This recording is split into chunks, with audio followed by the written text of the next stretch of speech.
Hello and welcome to the Daily Edit. I'm Hannah and on today's show we're going to be talking all about mental health.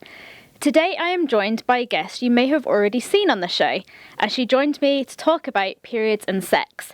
Please welcome back Sabrina Sigler. I am also joined by Alex Muir, a makeup artist with a difference, as she incorporates positive mental health whilst talking about makeup and skincare. How are you both doing today? Good, thank you. Thank you. Sabrina, what is your experience with mental health? So I have suffered with mental health issues since I was about 10 or 11, so quite early. I first started attending a therapist when I was 11. I just started school because I was feeling quite, depressed. I was finding things really difficult. I've been on an antidepressant and anti-anxiety pill since then. I have tried and tested a few others, but I've been on sertraline since about that time. I have dealt with really dark thoughts and really crippling anxiety as well, and that's why I left school when I was 16, because I just felt I couldn't really handle it anymore. I had a good time at school, I had friends at school, and but that sort of wasn't really enough for me. I've dealt with self-harm, and I've been really low when I really have considered taking my own life at some points during that time, and I've had to I've been in a mental health crisis before, and I've attended a few different sort of therapists and psychologists. Also, I have Asperger's syndrome, something I was diagnosed with when I was 11, and I really rejected it at the time because I had a lot of preconceived thoughts about what it's like to have Asperger's syndrome and what people with autism are like, and I just didn't really connect with that. I think I had a lot of kind of derogatory thoughts in my mind at that point, sort of maybe internalized ableism, because I didn't really fit the bill of what I thought as autistic and what I felt how I was. I was quite a social person, and lots of other things. So with that, I can suffer from sensory issues, but also I just feel things more sometimes, and I think that's been a really main factor in my mental health as well. Alex, can you talk me through your experience of mental health, because your story is quite complex? Yeah, it's been quite a long journey for myself, probably somewhat similar to you. It sort of started when I was about 9 years old.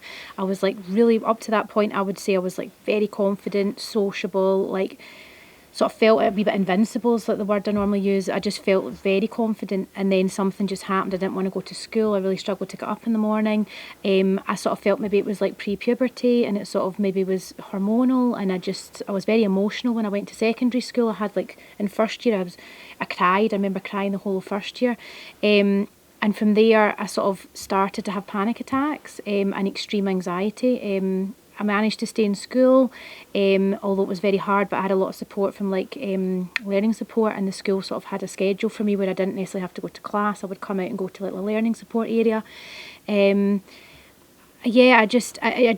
was just extreme anxiety, and then from that came sort of chronic fatigue as well, which I didn't know that's what it was back then, but I know now because in recent years I have had a diagnosis of chronic fatigue fibromyalgia.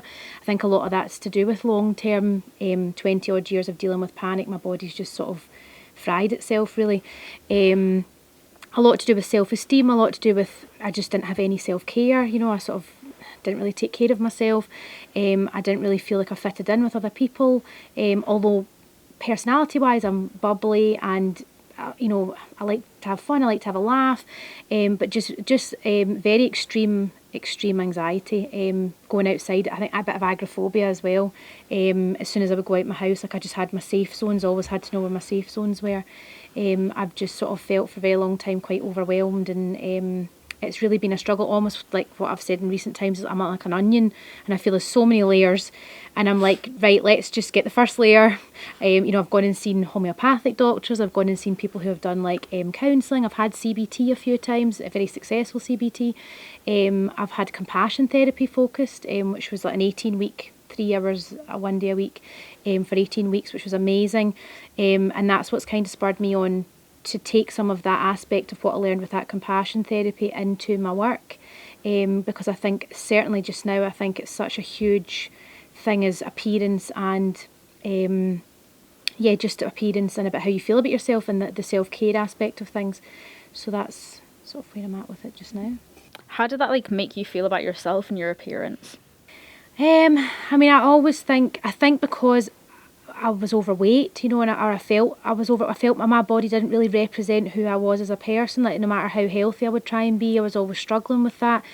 I couldn't go out and socialise with people as I could go out and socialise. I just couldn't go out and socialise comfortably.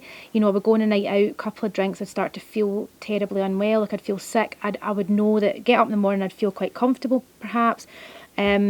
But by the end of the day, I would just get more swollen in my stomach. There'd be more gut issues. And so even just going on a night out, I would get all dressed up to go out, and then halfway through the night, I would be uncomfortable. I'd feel sick. So I guess it just contributed to me not feeling the same as everybody else, or that, I had issues and other people didn't, which is just an assumption, but it just made things really hard. Mm-hmm. Yeah, and I think appearance-wise and confidence-wise, I've been good with relationships and things like that because I'm so self-conscious about the physical things that were going on in my body. You don't feel great when you're bloated and you feel sick all the time. So it had a huge impact on that. Sabrina, what coping mechanisms have you found helpful? It's really difficult to think of some, because when I was in a crisis mode, that was it. And I really only could ever get out of that when I became tired and went to sleep. So I would say, I think it just really depends on what's happening. I still get anxious sometimes, and I think it just depends on the situation. Sometimes I get anxious walking into the classroom at university, and I don't know why. I just maybe I'm running late or something, and I don't want to walk in front of people. And, telling myself, no one cares, you're just slipping in, just kind of repeating phrases to myself can really help sometimes. Sometimes I whisper to myself, it's okay, and I don't even realise I'm doing it, because it's maybe it's a situation that I'm not even really aware of it's happening, but it's affecting me. I don't really know entirely what I'm like without my medication, which kind of makes it a bit uncomfortable, because I don't know how I truly am, sort of, because I haven't been off it really. I have switched it around, I've gone up and down, but I have never really been in the place to stop it entirely. And I think that possibly does play a big part. But even then, when I was having really intense mental health crises, I was still on medication then. So, it's difficult to say. I went through lots of CBT therapy, or CBT, and it has, it definitely helped, just being able to talk to people. I think talking to people probably is my number one coping mechanism, to get things out, and just, I think everybody has their own mental health problems, and, thinking about that, thinking that you're not alone. Alex, what about you? I think that I just really feel much the same about that. Mm-hmm. I think CBT was really good for me because, again, you're talking to somebody who's not emotionally connected to you. It's somebody that's very neutral that you can just talk to. They look at it from a more like a logical. They hear it for the first time. They can sort of say, but why do you feel that way, and where's that coming from? And I think that's I think it's very powerful. I think it just diffuses it. I think it lifts a cap and it sort of lets it out, and you suddenly realise that you're not different, or that you're not crazy, that other people think the same, or they can understand it, or they can relate to it. I think picking the right people to speak to is also really important, because I think sometimes if you go to maybe somebody that can't understand or doesn't understand, you might not get the reaction that you're looking for. I don't think that's sometimes helpful, and it's not their fault, it's just that they can't relate. So I think that's why I always say, you know, I'm such an advocate for therapy, because I think, you know, and even if you sometimes go to somebody and it doesn't fit, there's not a click. I've been to a couple of therapists where I didn't feel it helped me at all, and because the way that they did it just didn't fit with me. And then I got a couple of amazing therapists that we just clicked, and then that was where most of the healing and I got lots of tools, and although I still experience anxiety every so often, I now can talk myself out of it. You know, the biggest thing I think is it's like a symptom. Sometimes I wake up in the morning and it's like if you wake up with a headache, but sometimes I wake up in the morning and I've just got a dread. I just feel like there's a dread. I don't know why it's there. And my brain lies to me, you know. Why does it sounds like my voice, and it's my voice in my head that's talking to me, but actually it is lies that's coming out. So it's about me being logical and saying, wait a minute, where is that thought coming from? You know, why am I thinking that way? You didn't think this way 2 days ago, why are you thinking it now? So I think from that perspective, I very much agree. Yeah. What has been your experience of accessing mental health services? Was it easy or difficult? I'd say I think we're very lucky in this country to have mental health services available to us for free, even though they are really busy, and there's a really long waiting list as well. I found accessing sort of the CAMS team at the NHS, quite simple. Obviously I was very young at the time. I would say in terms of the kind of treatment and the sort of, speaking to the psychologists and things, I would say there was some kind of dismissal of some of my mental health worries at the time, because I was a girl going through puberty. So there is a lot, I think it's sort of a universal trait, especially within autistic women, is too, that when they go to the doctor or a psychologist about their mental health issues, it kind of is treated as a phase, because, you're going through puberty at the time, and that definitely mine was quite dismissed. So it did take a while, to, keep, sort of reiterating to the my therapist that I'm really not feeling well at all. I'm really worried about myself. I'm finding school difficult, and yeah, so I've since been discharged from the NHS when I turned 18, but I did go seek further therapy at an organisation called Mind Mosaic where I live, and you had to pay for that, but they did spaces that were kind of at a cheaper rate for people who really felt they needed it. And I was able to get one of those, and I did a couple of weeks with a woman there. And I think that was really, really beneficial to me as well. Actually recently, so when I was in school, I think a lot of the mental health focus that I had was about getting me to go to school. It was like, I didn't find it very helpful at all. I found I wasn't in a good place to accept it, and I felt like it was all about just getting me into class, getting me into school, getting on a bus, you know what I mean? Like, because I had to get to school, and it was like, yeah, get on the bus, get off one stop, then build that up, and I was just thinking, I'm having a complete breakdown here. Like, this is unhealthy. Me getting on and off the bus is the least of my problems here. So at that time didn't really help me. I think it's when I really took charge of myself and it was the right time for me that I found that when I went to the doctor, I had a great experience with NHS and getting referred until the last 6 months. Doing obviously this treatment, I've been messing about with the bacteria in my gut and things, so I now feel very much there's a correlation between, for myself, the gut and mental health. And I went through quite a tough time just after the summer last year. Very sort of went to quite dark places. I felt I've had quite a lot of intrusive thoughts. A family member, her husband committed suicide, and I just felt it just triggered me. I just went down a hole of like, am I going to do that? Why did he do that? Overthought it. Seeing aspects of myself, and obviously in the media there's a lot of talking about the suicide, and I think is that me? Am I that person? Am I going to do it? I got quite scared of that. So I reached out to the doctor. I find it very hard to talk to a doctor because I feel I've never really been taken seriously. It's like, you've got IBS, you've got anxiety, just, the psychological, what can we do about that? So and I was told when I'd finished my last bout of therapy that it was highly likely I would need to go back because I've not dealt with the emotional aspects of everything. I'm quite closed off emotionally in a lot of ways, not really a crier, very much like use humour as a defence mechanism, things like that.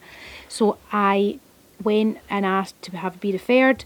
About 2 weeks later, I got a phone call from my doctor's surgery. It was a poor girl at reception that had to tell me over the phone that I'd been rejected or denied even an assessment for the mental health team. Obviously, I then burst out crying because that was my lifeline at that point. I just went into a sob on the phone, and that poor girl couldn't say anything other than repeat what she'd said and say, "I'll get the doctor to call you tomorrow." So the doctor called me, and I just felt like I just really kind of ripped into the doctor because I thought, this is unacceptable. Like, I'm quite lucky. I've had it before. They said, you just need to use the tools you've learned previously. I said, well, you know what? I need sort of different help now. This is a different section that I'm in now. I need different help. I said, so it is very dangerous. I said, if I didn't have the clarity, if I didn't have the support system that I do, then I would just have been going off the phone to that poor girl at reception. Who knows what could happen? So I just think you really need to take this seriously. In George Square, and as you can see, there's not that many people behind me. This is because I'm filming this in the middle of the coronavirus outbreak. So the UK is currently in lockdown. So what I decided to do instead was to ask people over on social media what their thoughts and opinions were on the questions that I put forward to them.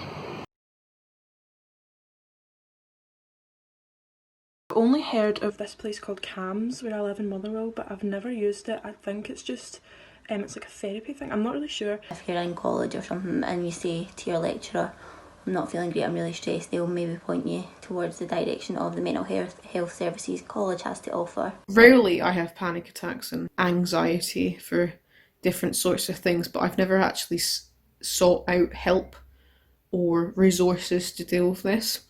They only sort of seem to really make themselves visible, these services, when something traumatic happens or somebody loses their life or someone has lost their life due to mental health issues. They're not there visibly all the time. So I thought I would talk a little bit about my mental health experience. So I feel like my mental health has probably been all over the place for a little while now. When I was prepping for this, I sort of started to notice and understand stuff with my mental health from years ago or even recently. So I would say I had a happy childhood, nothing was wrong. I was living in England with my parents and my siblings. I was quite a popular kid in school, I'd say. I made a lot of friends with everybody in my class. And then I moved to Scotland when I was about 8 or 9, but it was just with my parents. So my siblings were about 10 years older than me. So at the time they were about 18, 19. So they stayed behind. And then throughout the rest of my time in primary, so I moved up, I think, at the end of P4.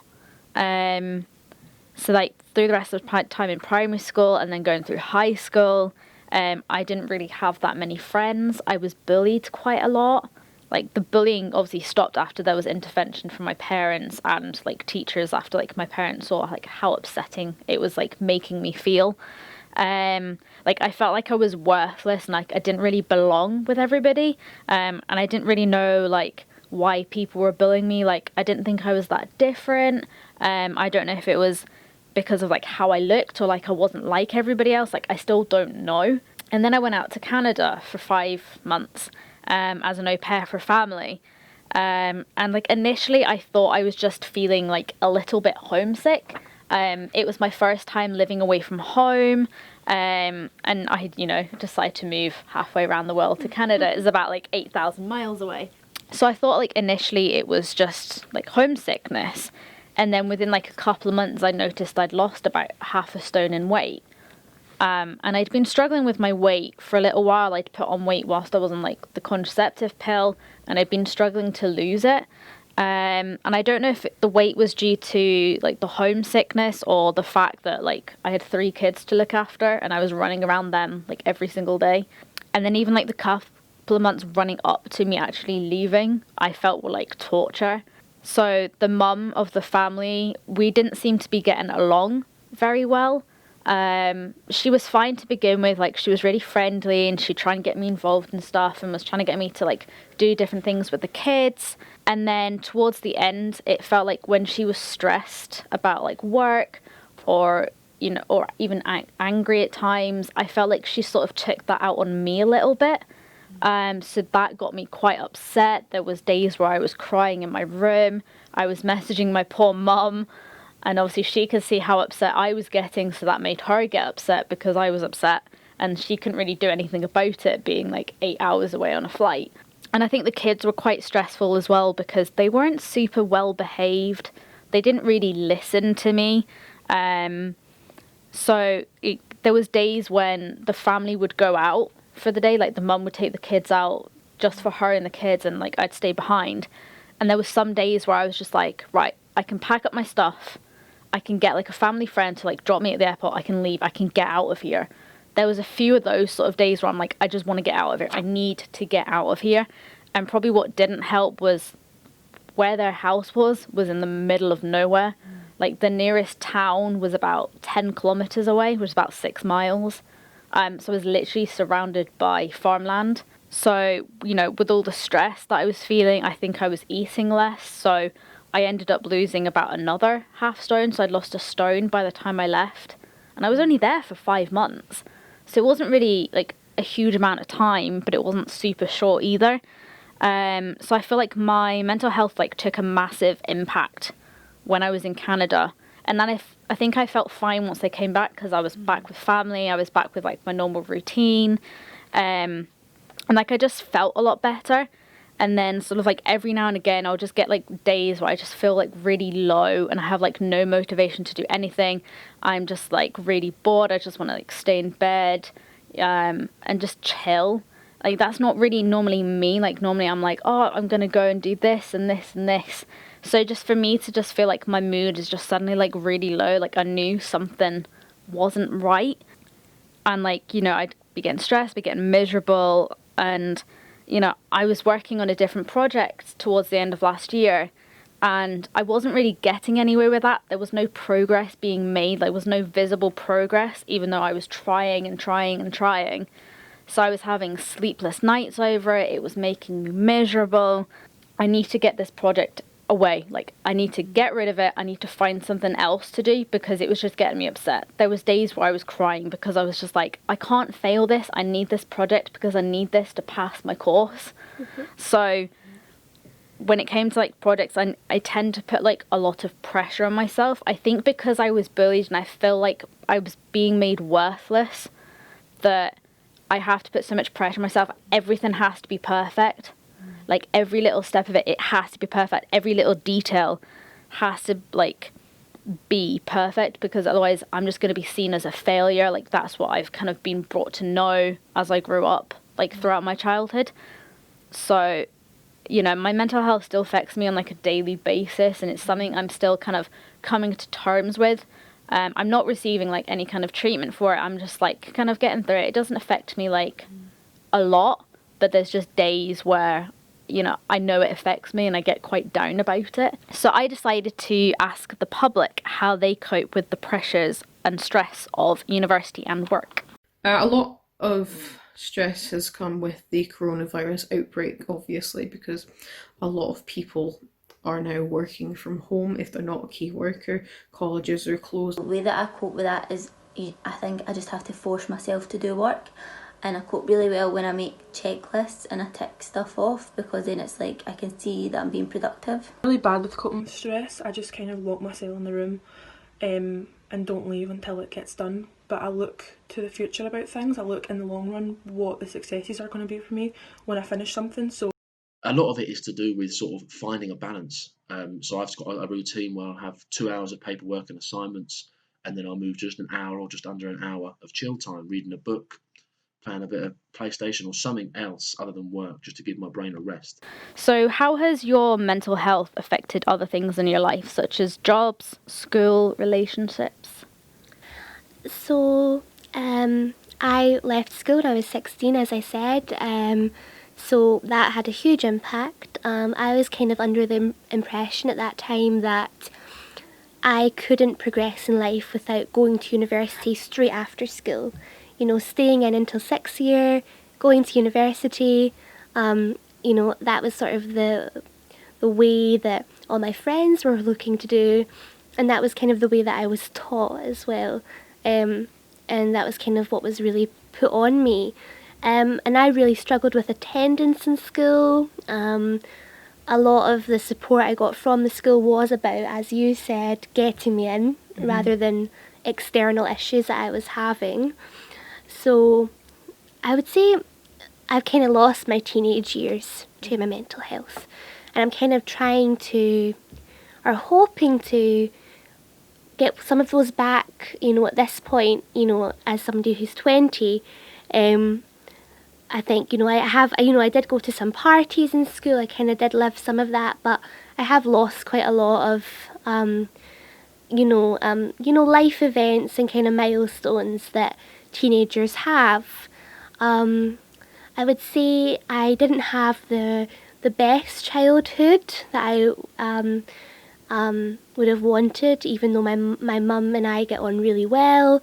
I have a single parent household, so I was always really yearning for a 2-parent household, and I was always really missing my dad throughout my childhood, and I think I kind of have carried that on to my adult years as well. So childhood, teenagehood, really quite apprehensive about going into my first relationship with my boyfriend, worried about how my mental health will affect that, what he'll think of it, and I think it is a worry that I have going into anything, university as well. I don't trust myself to manage 100%, and I think another thing I wanted to mention is that I have dealt with disordered eating in the past, and that's something that I still deal with to a certain extent, which is sort of especially difficult as somebody who is plus size. So I think, it's affected, it affects everything. Your mental health has a vital connection to your physical health. I mean, similar. I think I really lost my teenage years. I never really went to like the parties. I didn't have a boyfriend when I was younger. I think that really delayed me because, I just wasn't in that headspace to deal with that. I couldn't really go to the cinema. I mean, certain things I would continue to do, but it was torture. Basically, I tortured myself. I felt it was constant. My body was constantly torturing me. And if I went and did anything, and I never went on medication, I've never been on an antidepressant or anything like that. I've always thought I can't fight what I don't feel, and that's been my own personal decision, my own personal journey. And I think that's why I look for holistic alternatives, and eventually it just got, this isn't serving me. I need to really start dealing and dive into my health. But I mean, I used to go out to a restaurant and I'd eat 2 bites and I'd feel full because I was too scared to keep eating, because then I would feel sick, and then I'd be worried that I'd be sick in front of everybody. I got a fear of being sick as well because of how unwell I had felt in my body. So that was like a phobia that I had developed. Just going on a train was horrible. Going in any public transport was horrible. Eventually, when I kind of dealt with anxiety and I could go on a train and it was like an okay experience from A to B, and I was going to have a day out and I could do the whole thing, was like, I mean, it was quite magical. Like for normal people, or not normal, but normal doesn't exist. But, for regular people that are going about their day not thinking of anxiety, that's nothing. But for me, I was like, I just went on a train from A to B. I went and had a nice day and I came back and I did not feel terrible. This is like amazing. Relationships for me are pretty non-existent because I feel I missed that whole like, sort of experimental phase of just like mucking about and getting confident maybe with it. Then now I'm a bit older and I think I'm not very good at it, but I think I'm very independent now because I like my life and I like travel and I like all of these things. So I'm a bit like I really quite just enjoy this. I don't know if I really want a relationship, but that's been quite hard for me. I think I just missed a whole section of my life out and I didn't enjoy it to how I could have. And I think what you said about perfectionism, I think that's a huge part of everything and I feel if I can't do something perfect, I sometimes don't want to do it at all, or you burn out. It's that burnout because you're constantly putting all that effort in. So I think, it's had a huge impact. Alex, earlier I mentioned that you're a makeup artist with a twist. You incorporate mental health whilst talking about makeup and skincare. Can you tell me how that all started? Yeah, so I went to college, I did a beauty therapy. I really actually picked beauty therapy because I sort of left school, I tried, I think, about 2 weeks of sixth year, and I thought, why am I doing this to myself? Let's just get out. And then I thought, what am I going to do now? Let's pick something. I thought, well, I can stay home and I can have a wee salon in the house, or I can do treatments from home, and so I don't need to leave my house. That was my thought process. What can I do? Let's do beauty therapy. So I went to Kilmarnock College and I did that. It was hard for me to go because every week I had to get there, and it was still like a struggle like school, but I managed to do it. I got my qualification, went into salons, didn't really enjoy the experience of, because you basically do waxing most of the time, or that's how I felt, and I really enjoyed the facial side of it, and more that I think makeup had always been something. I was good at art at school, so I thought that would be something I'd like to get into. So from there I went into the department stores and I worked behind the counters. A lot of it was self-taught because you just get to experiment. I just saw face after face, so you just get such a good experience, that seeing loads of different faces. And you get trained and things like that, so that was really good for me. I moved out to Canada for a 3.5 years. I worked for Aveda, the hair care company out there, and we did, and I sort of did makeup with them and learned a lot. So when I came back, I thought, right, I'm going to go freelance, because I didn't want to go back into the department stores. The sort of lifestyle of that didn't really suit me. I'd done it for 10 years. I thought, I'm not doing it again. I need a change. I need something fresh. So then I just have my own clients, do a bit of bridal, just clients, and I thought, that's good, I enjoy that, but I've again done that for a while. I feel as though I'd quite like to do something a little bit more in depth, so I thought I'll start my own business, and I thought it's really important to me to make people feel good. I think it's so important, especially nowadays with the media and with self-esteem, and and how we view the media and how people portray their lives on social media. And I think it's so what I'm trying to do is target kids from about the age, round about maybe primary 7 up to second year is my kind of core.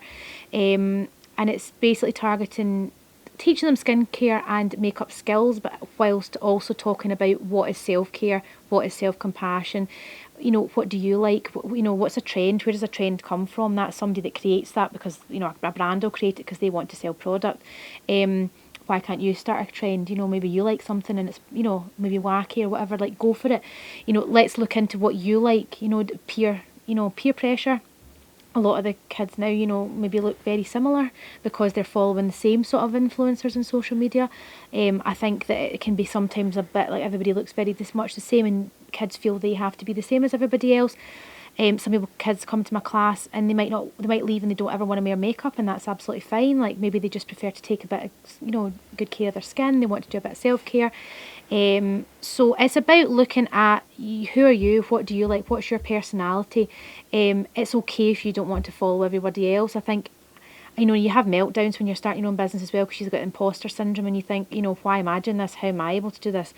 But I think I've worked a lot of years. I've done training with private classes, master classes and things, and I thought, well, I've got the skill set to teach it, and also I've got the skill set and the experience of my own that I can take into it. And it's about kindness, and it's about really just having a really opening the conversation. I'm not counselling these kids, it's just opening a conversation to say, it's absolutely fine to just be whoever you are and to experiment. And if you like wacky makeup and bold and you like all that, and it's because you're artistic and you're creative and that's art to you, amazing. If you're doing it because you want to hide and change your face because you don't think you're acceptable if you don't wear makeup, that's a different story, and that's something that I'd like to open the conversation on. So that's how I've got to where I am now.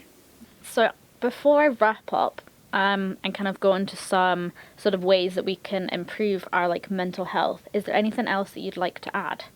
I think just something that we really need to all take into account is that mental health is as important as physical health, and the two have a direct link.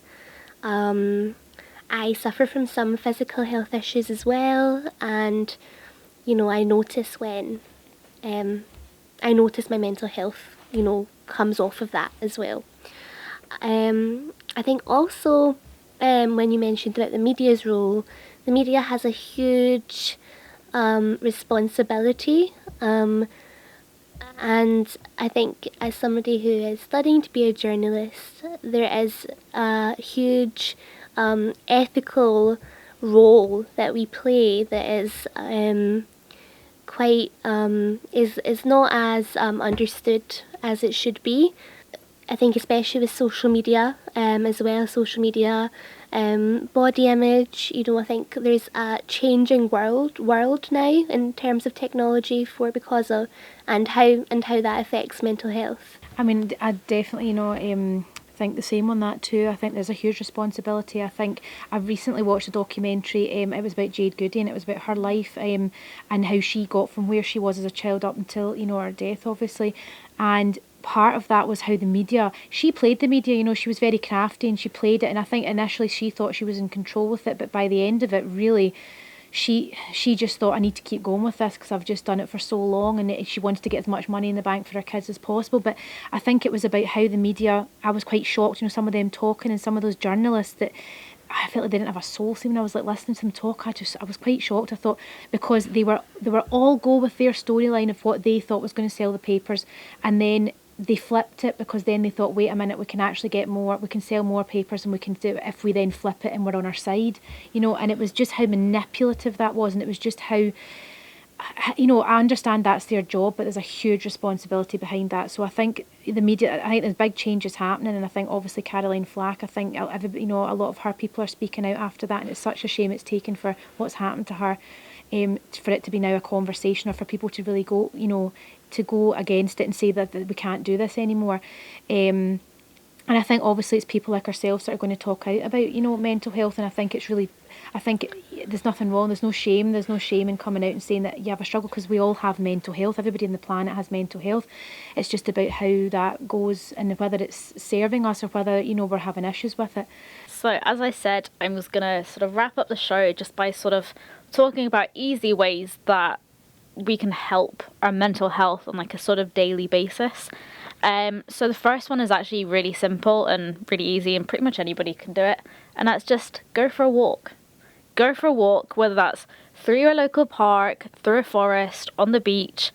Get outside and get some fresh air. Like, it's a good way of clearing your mind, and you can kind of get away from your like own thoughts a little bit. And you know, you can listen to some music, or you could pop on a podcast, or even go with a friend, even just talking with a friend whilst you're out and about. I feel like that's quite a good way of you kind of clearing your mind a little bit. The second thing follows on from that, and it's actually listen to a podcast. Whether you're driving or on your way to school or uni or work, even cleaning the house or going out for a walk, find one you'll enjoy. There are actually so many out there. Another thing that you can do, which you kind of mentioned a little bit, Sabrina, was doing some exercise. So like exercise is a really good way of helping your mental health. It doesn't mean you have to spend like an hour or two pumping like iron in the gym. No. Like do that if you wish, but even just spending like 15 to 30 minutes doing some exercise, like that could be like a HIIT workout, is like high intensity interval training. Going for a run, or even just doing some stretching, simple stretching. It still gets blood flowing around your body. You know, exercise, like, you feel so much better afterwards because of like all the endorphins that are like rushing around your body.